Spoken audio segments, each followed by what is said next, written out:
Собаку Нею выбросили из дома. Ей отстегнули ошейник, перед ней открыли входные двери и выгнали в подъезд. Несчастное животное не могло понять, за что с ней так поступили. Она ничего не разбила, не погрызла разве что, Нея была уже старенькой. Собака немного поскулила и улеглась на соседний коврик. Нея с грустью смотрела на закрытую дверь. В этой квартире прошла почти вся ее жизнь.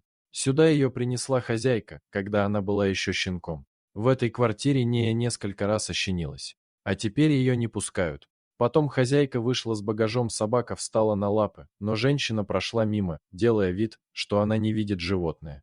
Несколькими часами позже из соседней двери вышел молодой человек. Он случайно дверью толкнул собаку, и та с визгом отбежала.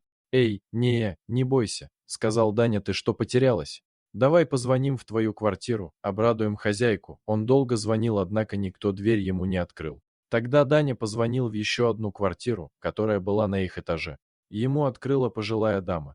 «Зинаида Прокофьевна, вы не знаете, где Елена Николаевна, хозяйка Неи?» — поинтересовался молодой человек. Пенсионерка рассказала ему, что она собиралась к своей сестре в соседний город. И, скорее всего, Леночка не будет возвращаться. Она говорила, что продает квартиру и уже даже нашла покупателя, сказала Зинаида Прокофьевна. «А как же собака?» — удивился парень.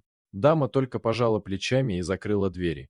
«Ясно ты, никому не нужна», — вздохнул Даня, глядя на собаку. Молодой человек снимал квартиру. Хозяйка запретила иметь ему животных, поэтому оставить собаку он не мог. Парень обзвонил несколько приютов для животных, но все они были переполнены и взять Нею не могли. Тогда парень набрал номер телефона хозяйки своей квартиры и сообщил, что будет срочно съезжать. «Почему такая срочность?» — поинтересовалась владелица квартиры. Даня рассказал историю про Нею и о том, что решил оставить собаку себе. Пару секунд хозяйка молчала. «Ладно, Даня, оставайся, но если с квартирой что-то случится, ремонт полностью за твой счет», — услышал он в трубке серьезный голос. Молодой человек улыбнулся и согласился. После того, как он положил трубку и обнял собаку, Нея поняла, что теперь у нее новый хозяин. Дорогие зрители, если вам понравилось это видео, то ставьте лайк и подписывайтесь на наш канал. До свидания.